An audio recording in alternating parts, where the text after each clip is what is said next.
Medina, যেখানে প্রিয় নবী সাল্লাল্লাহু আলাইহি ওয়াসাল্লাম শায়িত আছেন, তার রজা শরীফের পাশে গিয়ে সালাম দেওয়া এটা এক গভীর অনুভূতি। যখন নবীজির রজার কাছে দাঁড়িয়ে সালাম দেই, তখন মনে হয় যেন নবীজির প্রতি সম্মান এবং শ্রদ্ধার গভীরতা প্রতিটি অণুতে পৌঁছে যাচ্ছে। সেই মুহূর্তে এক অদ্ভুত প্রশান্তি হৃদয় ভর করে। মদিনায় হিজরতের পরপরই রাসূল সাল্লাল্লাহু আলাইহি ওয়াসাল্লাম এই মসজিদটি তৈরি করেন। মদিনায় প্রবেশের পর রাসূলের উটনি কাসওয়া যে স্থানটিতে বসে পড়ে, সেই স্থানেই এই মসজিদটি তৈরি করা হয়।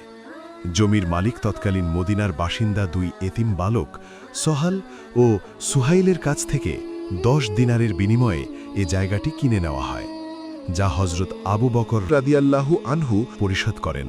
মুহাজির ও আনসারদের স্বেচ্ছাশ্রমে 7 মাসে এই মসজিদটি নির্মাণ করা হয়। রাসূল সাল্লাল্লাহু আলাইহি ওয়াসাল্লাম নিজেও এই মসজিদের নির্মাণ কাজে অংশ নিয়েছিলেন। জমির ছোট এক অংশে রাসূল সাল্লাল্লাহু আলাইহি ওয়াসাল্লামের জন্য বাসস্থান তৈরি করা হয় এবং বাকি পুরো অংশে মসজিদ তৈরি করা হয়। নামাজ আদায়ের পাশাপাশি এ মসজিদ থেকেই রাসূল সাল্লাল্লাহু আলাইহি ওয়াসাল্লাম মদিনার শাসন কাজ চালাতেন এবং এই মসজিদে বসেই সাহাবীদের সঙ্গে যাবতীয় বিষয়ে পরামর্শ করতেন। হিজরতের পর রাসূল সাল্লাল্লাহু আলাইহি ওয়াসাল্লামের নিজ হাতে তৈরি এই মসজিদের সঙ্গে মিশে আছে সারা বিশ্বের মুসলমানের শ্রদ্ধা ও আবেগ।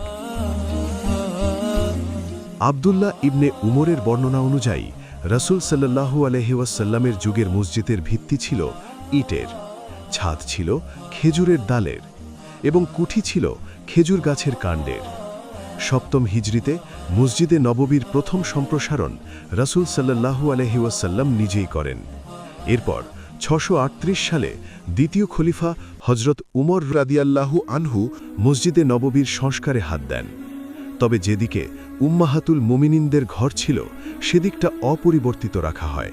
উসমানী শাসকরা যখন আরব উপদ্বীপে বিদ্যুৎ সরবরাহ শুরু করেন, তখন তারা প্রথম মসজিদে নববীতে 1909 সালে বিদ্যুৎ সংযোগ দেন। সর্বশেষ 1994 সালে বাদশাহ ফাহাদ ইবনে আব্দুল আজিজ কর্তৃক মসজিদের ইতিহাসের সর্ববৃহৎ উন্নয়ন ও বিস্তার সাধিত হয়। মসজিদের দক্ষিণ পূর্ব প্রান্তে রয়েছে একটি সবুজ গম্বুজ।